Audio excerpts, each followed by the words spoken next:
What's going on, everybody? Welcome back to the channel. I hope you're having a great weekend so far.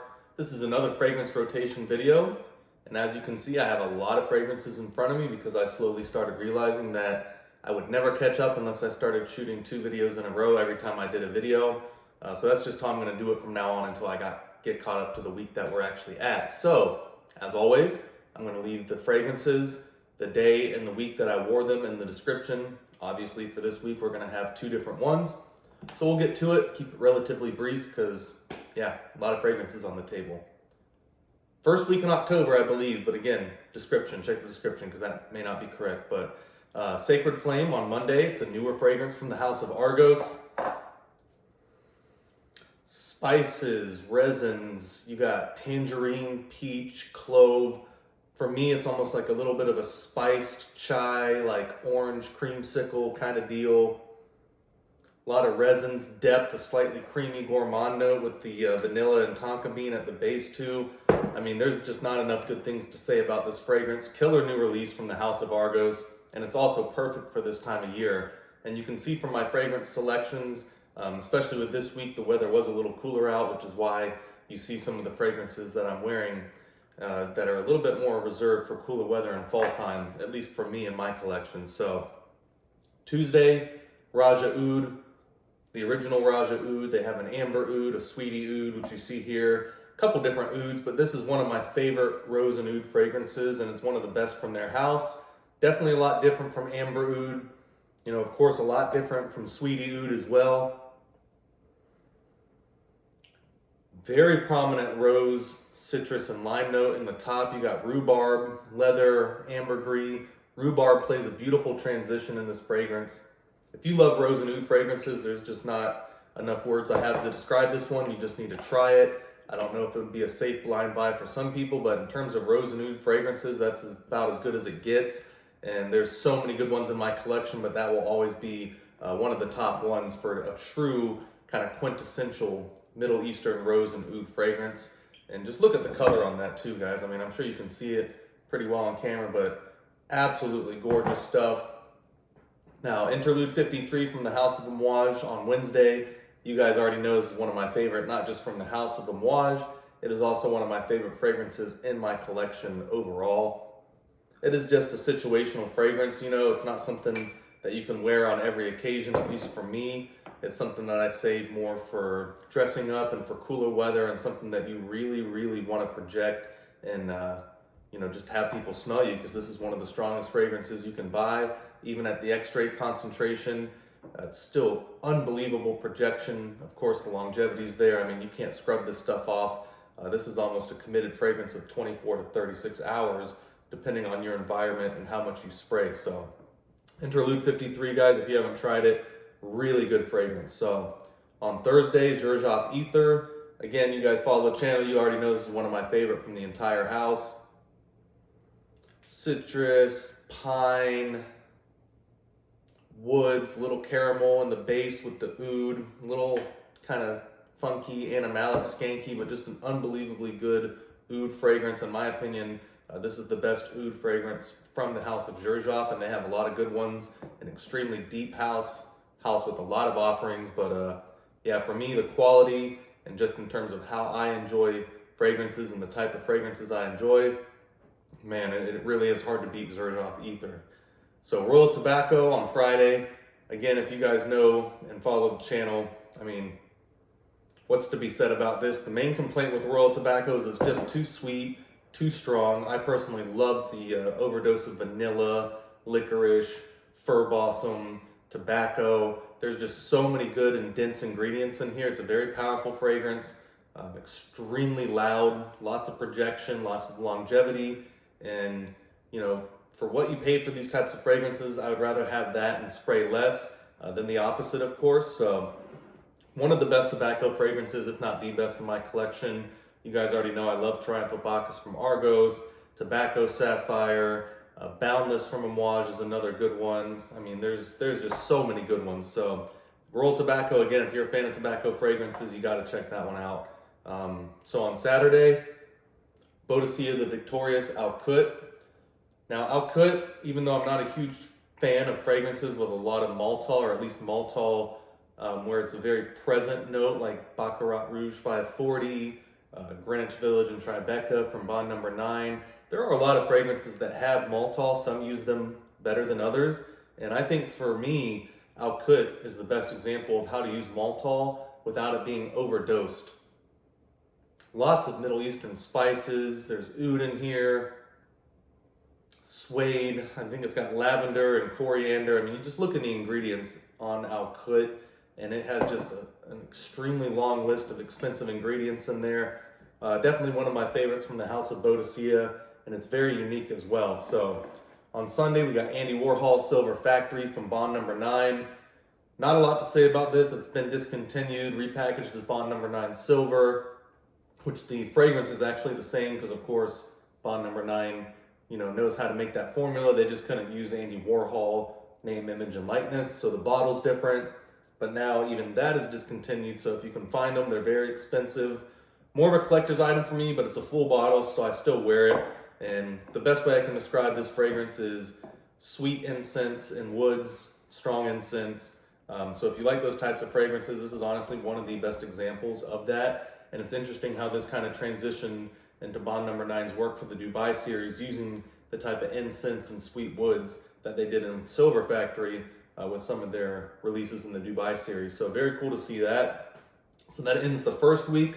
Now we're on to the second week, where Monday I wore Roja Parfums Sweetie Oud. Now Sweetie Oud is a very gourmand fragrance, but it has a lot of resins, like a baked kind of pastry croissant note to it, some florals. I don't really think I can do this fragrance justice by describing it. You just have to try it yourself. It's probably one of my favorites, if not the favorite, from the entire house of Roja Parfums, which says a lot, but it's very creative, very natural smelling, very high quality ingredients, and it gets a lot of compliments and just goes well on my skin. So if you enjoy those types of fragrances and you've not tried this yet, absolutely killer stuff.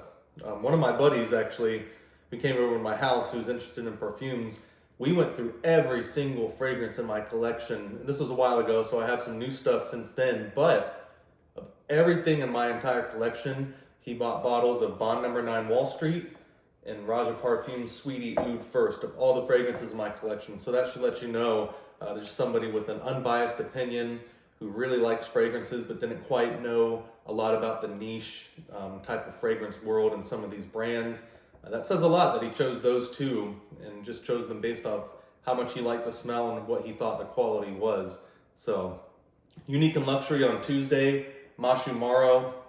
Look at that bottle, guys. Gorgeous bottle. Black, gold, red. Got the Japanese lettering on there. I absolutely love this fragrance. It's one of the strongest, longest lasting, and most projecting fragrances in my collection. Now, I will say this is probably going to be too sweet for some people, but if you're a fan of gourmand fragrances, this is definitely one of the kings of gourmand fragrances. It's got incense, resins, vanilla, toffee, marshmallow. I mean, it just has a laundry list of ingredients that balance it out very well. It's got some musk in there. The incense adds a lot of complexity and makes it from not just being a one-dimensional sweet gourmand fragrance. There's a lot of stuff going on in here. Definitely good development in the dry down of the fragrance, which really makes it stand out.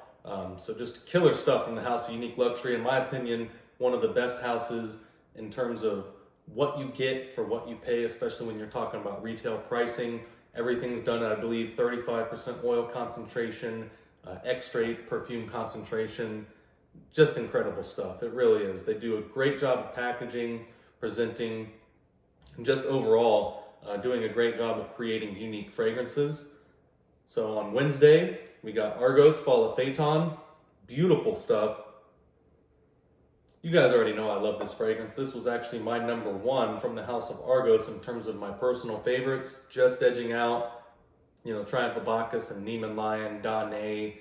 So many good ones from the house. Of course, Sacred Flame is going to be up there now. I'm waiting for one of their other new releases to come out. And then I'll do another updated video on the whole House of Argos. But Fall of Phaeton, it's bright, citrus, ginger, cardamom. Then it's got agar wood and it goes to like a creamy, musky leather. I think it's got tonka bean, leather, musk, maybe some vanilla in the base. I mean, it really just does a great job of developing and telling a story. you're basically getting 3 different fragrances when you wear this one fragrance with Fall of Phaeton. That's how different the top, middle, and the base notes are. Definitely one of the most developmental fragrances in my entire collection. Beautiful stuff. So that was Wednesday. Now on Thursday, we got Bond Number 9 Dubai Amethyst. One of my favorite fragrances in my entire collection, not just the Bond 9 or the Bond 9 Dubai. There's just something special about Amethyst. Some people may not like it, but to me it's got a very dense floral, but also, I don't even know how to describe it. You just have to smell it. It's got some beach vibes on there. Almost smells like a beach cocktail.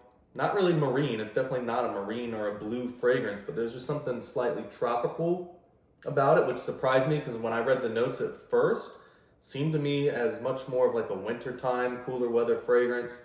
Certainly you can wear it for that because it is so powerful and it's got the tonka bean and the tobacco. And I'm starting to appreciate the tobacco a lot more in Bond Number 9 Dubai Amethyst. It's one of those fragrances to where it's not like royal tobacco or anything like that, or tobacco sapphire. Tobacco's not the focal point in this fragrance, but it does add a lot of depth and complexity. I've always said with this one, it kind of reminds you of having a really nice like beach cocktail. You don't really get a lot of saltiness from the fragrance, but if you're having like a really nice cocktail on the beach, like a Mai Tai or Pina Colada or something, and then you have somebody smoking a really high quality cigar, but it's far away, and you just get a faint whiff of that tobacco, that's kind of like the tobacco note in Bond Number 9 Dubai Amethyst, where it's not overpowering. Again, it's not a focal point of the fragrance, but it does add a lot to it, which I really enjoy, along with the patchouli and tonka bean as well. So that was on Thursday. Friday, Triumph of Bacchus from the House of Argos. Obviously one of the most successful fragrances Argos has ever launched. Definitely in my top 3 or 4 from the entire house. You know, just unbelievable notes in there. It's got vetiver, white peach, green apple, rum, saffron, tobacco, tonka, musk. I mean, you look at the notes that they put in Triumph of Bacchus, it must have taken them a long time to kind of blend that and get everything correct. I can't imagine how many different formulas that Christian Petrovic went through.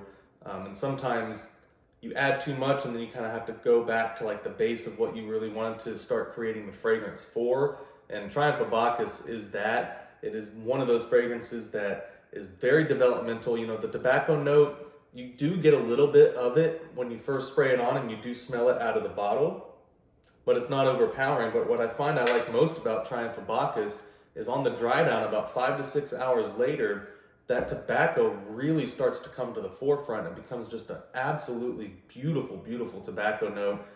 Just extremely high quality and well done by the House of Argos.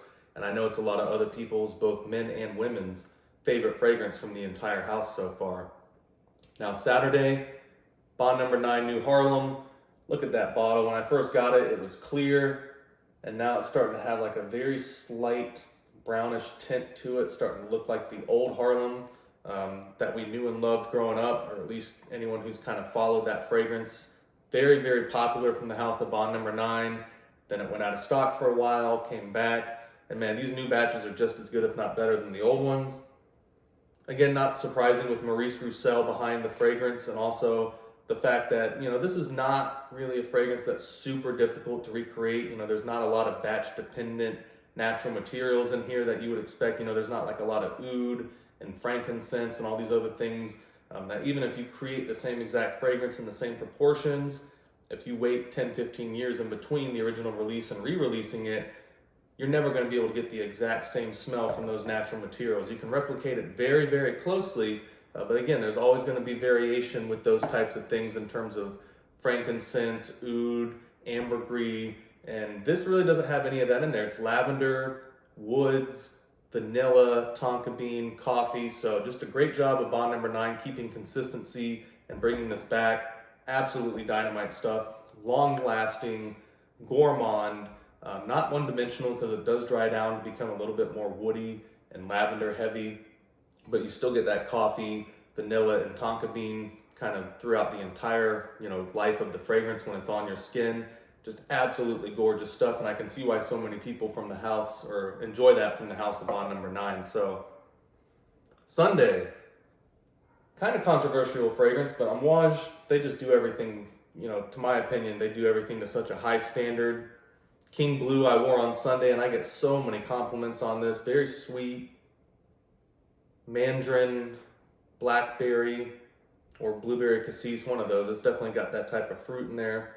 Pink pepper, which kind of makes that jump off the skin. Of course, that oud assam or silver oud note that we all know and love if you are a fan of the silver oud type of fragrance. Very similar base on King Blue with a much more wearable type of formula. It's much more fruit forward. You know, I wouldn't describe silver oud as fruity at all. It's a little bit more sweet and woody, and King Blue is very, very much just like a fruity oud, and it's a very, very wearable fragrance, at least in my opinion. A lot of people, they either love it or hate it. I'm definitely on the love side. I was shocked when I first tried it how much I actually enjoyed it, despite what I heard online, some people saying just how bad it was. But honestly, when I heard that, I figured I would probably like it, because a lot of people didn't seem to like silver oud. It was a very polarizing fragrance, and this definitely has that same type of oud note in the background. But of course, the fragrance overall is very different with that mandarin, pink pepper, and kind of blackberry, blueberry cassis note going on there. So in my opinion, that was just an unbelievable job from the House of Amouage. I think it is also around like mid-30s oil concentration. I want to say it was around like 35% or something like that on their website. So very high oil concentration, great development and longevity. And again, if you like that oud note and silver oud and you're wanting a more wearable version of something like that, I think King Blue is absolutely worth the buy, because it is a very wearable fruity oud, much like Violet Sapphire from Boadicea the Victorious. Just stunning stuff. So guys, again, I'll leave all the names of the fragrances, the day and the week that I wore them in the description, to kind of split them up a little bit. You know, these 2 weeks are a lot different here. And yeah, I'll just do this, trying to do two weeks in a row per one video until I get caught up with it. And that way we can kind of get back to square one over here. So hope you guys are having a great weekend. Enjoy some football, and I'll be seeing you soon, all right? Bye.